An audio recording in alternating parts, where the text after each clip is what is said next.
Shalom sahabat, di satu akhir pekan seorang perempuan muda terbangun dari tidurnya dan ia merasakan sakit kepala yang sangat hebat luar biasa. Ia tidak heran karena selama 2 minggu ke belakang ia memang bekerja dengan sangat keras. Salah satu anggota timnya di tempat kerjanya mengundurkan diri dari pekerjaan sehingga timnya harus mengerjakan lebih banyak pekerjaan daripada biasanya. Ia harus bangun pagi dan juga ia harus kembali beristirahat di tengah malam, dan itu sudah terjadi selama 2 minggu. Dan pada akhir pekan itu ketika ia terbangun, ia mengalami sakit kepala yang sangat hebat dan bersyukur bahwa itu adalah akhir pekan sehingga ia bisa menghela nafas dan ia memegang kepalanya. Ketika ia memegang kepalanya, ia berkata, "Otakku yang baik, terima kasih sudah bekerja selama 2 minggu ini dengan sangat keras. Maafkan aku karena aku telah membuat kamu bekerja dengan begitu berat, tetapi engkau telah menyelesaikan setiap tugas-tugas dan tanggung jawab yang harus kuselesaikan." Kemudian ia juga menggenggam kedua tangannya. Ia berkata, "Terima kasih tanganku untuk setiap keterampilan kecil sehingga aku bisa hidup sampai sekarang. Untuk hal-hal yang aku perlukan untuk diriku sendiri dan juga untuk orang lain, engkau mengerjakannya dengan sangat setia." Kemudian sambil ia masih berbaring juga ia memegang perutnya. Ia berkata, "Terima kasih untuk seluruh sistem pencernaanku yang juga sudah mengubah makanan-makanan menjadi nutrisi di dalam tubuhku. Dan maafkan aku karena aku juga seringkali terlambat untuk memberi makan, tetapi engkau telah bekerja dengan sangat baik." Lalu kemudian ia memeluk kedua kakinya. Ia berkata, "Terima kasih kakiku, engkau juga telah membawaku ke tempat-tempat yang harus aku datangi, sehingga aku bisa mengalami berbagai macam pengalaman di dalam kehidupanku, baik itu pengalaman-pengalaman yang sederhana maupun pengalaman-pengalaman yang besar."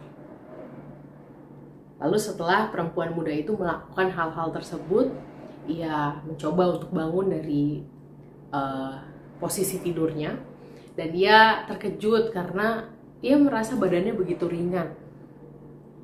Setelah ia mengucapkan terima kasih kepada dirinya sendiri dan juga kepada seluruh tubuh yang sudah bekerja dengan sangat keras, ia merasakan bahwa tubuhnya menjadi ringan.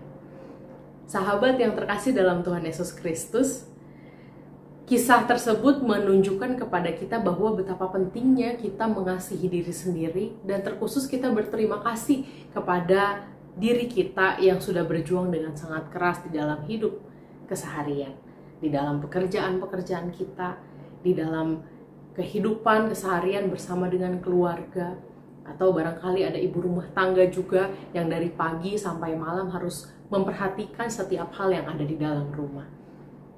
Apakah kita sudah berterima kasih kepada diri kita sendiri? Tuhan mengingatkan kepada kita bahwa hidup seorang Kristen adalah kehidupan yang dihidupi di dalam kasih.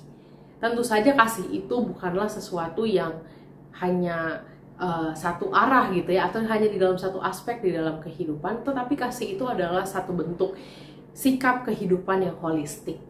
Kasih kita kepada Tuhan, kasih kita juga kepada sesama, dan terkhusus yang sering kali kita lupakan adalah kasih kepada diri kita sendiri.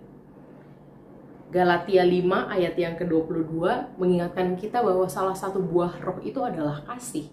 Kalau kita mau hidup di dalam roh, kasih kita yang kita hidupi pun harus penuh, harus utuh. Banyak orang akhirnya jenuh untuk mengasihi, entah itu mengasihi Tuhan atau mengasihi sesama, karena ia kehilangan kasihnya untuk dirinya sendiri. Seperti sebuah gelas kosong, ia tidak mungkin bisa memberikan air ke dalam gelas-gelas yang lainnya. Maka pada hari ini ketika kita diingatkan untuk berterima kasih kepada diri sendiri, ingatlah Bapak Ibu dan sahabat sekalian bahwa kasih yang kita hidupi dalam hidup kita jangan sampai menjadi berat sebelah. Kita banyak memperhatikan orang lain tetapi kita tidak memperhatikan diri kita sendiri. Barangkali pada saat ini sahabat juga ada yang merasakan lelah di dalam kehidupan. Ambillah waktu sejenak, berterima kasihlah kepada diri kita sendiri, dan berterima kasihlah kepada Tuhan bahwa Tuhan telah menganugerahkan kekuatan kepada kita, ke dalam tubuh kita, ke dalam setiap anggota tubuh kita untuk berjuang sampai dengan hari ini. Maka pada hari ini saya pun hendak berterima kasih kepada sahabat sekalian yang boleh terus dengan tekun hidup di dalam pekerjaan kita masing-masing, di dalam aktivitas kita masing-masing, dan terkhusus saya berterima kasih karena kita juga boleh terus menjaga iman kita kepada Tuhan. Tuhan Yesus memberkati. Amin.